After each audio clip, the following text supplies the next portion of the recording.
Hello. Hello, welcome back to our foray into erotic literature. I'm Duffy, this is Rami, and today we're going to be reading from Chapter 3 of Gwyn Forrester's masterpiece, Against All Odds. I said that with a straight face.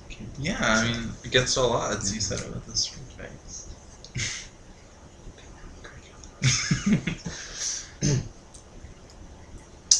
He slid an arm across her shoulder and drew her closer.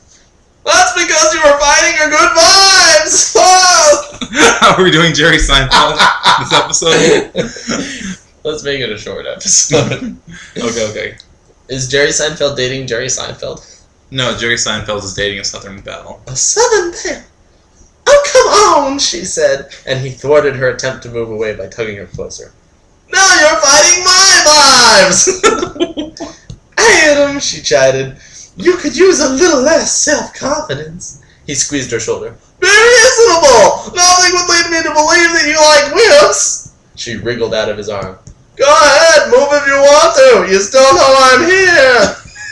She reached up and pulled his ear, delighting him with the knowledge that she needed to touch him. Oh, God. Feel better? Yeah, I know, it's what the fuck. Which is what she says. About what? About giving in to your desire to have your hands on me! Want some nachos with that cheese? From the corner of his eye, he saw her frown dissolve into a smile, and he stopped, grasped both of her hands in his, and stared down at her. Stared down at her! He stared down at her. Again. And again. Jerry Seinfeld's a bit of a sexist dick.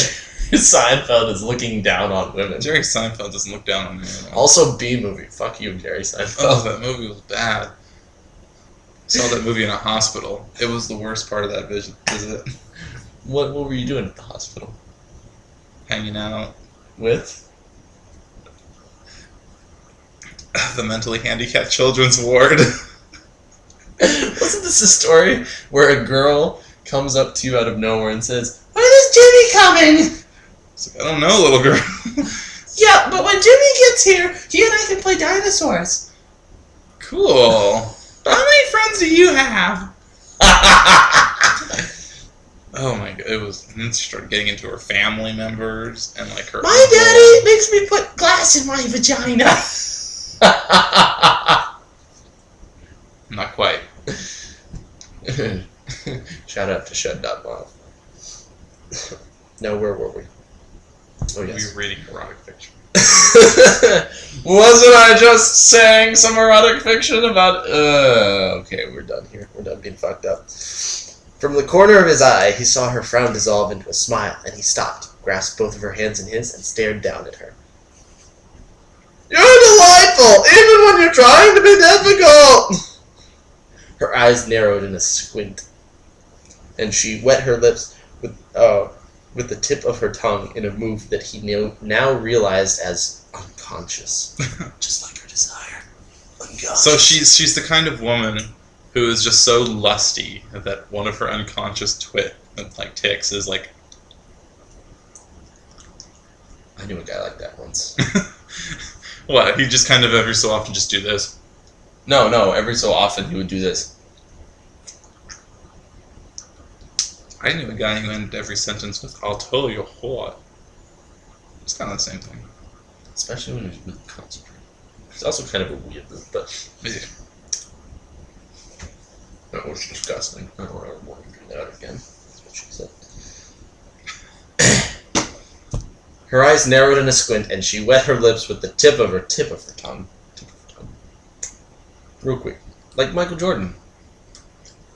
You never seen Michael Jordan do that? Not really. He has this thing where he just likes to go flat tongue across the entire lip. Oh, I see. I don't know. His breath quickened. You make my blood boil!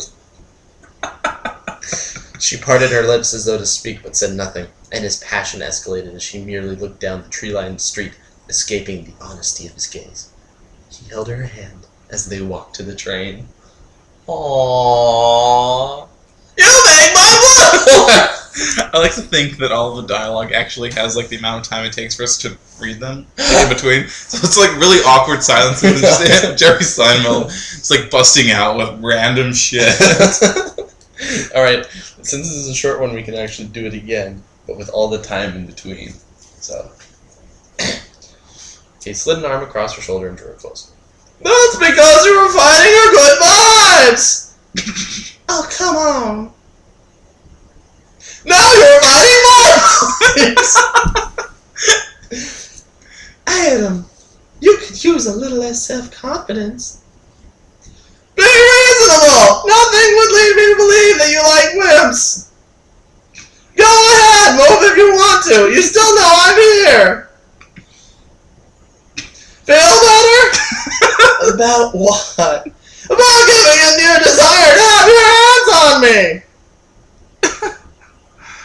You're delightful! Even when you're trying to be difficult!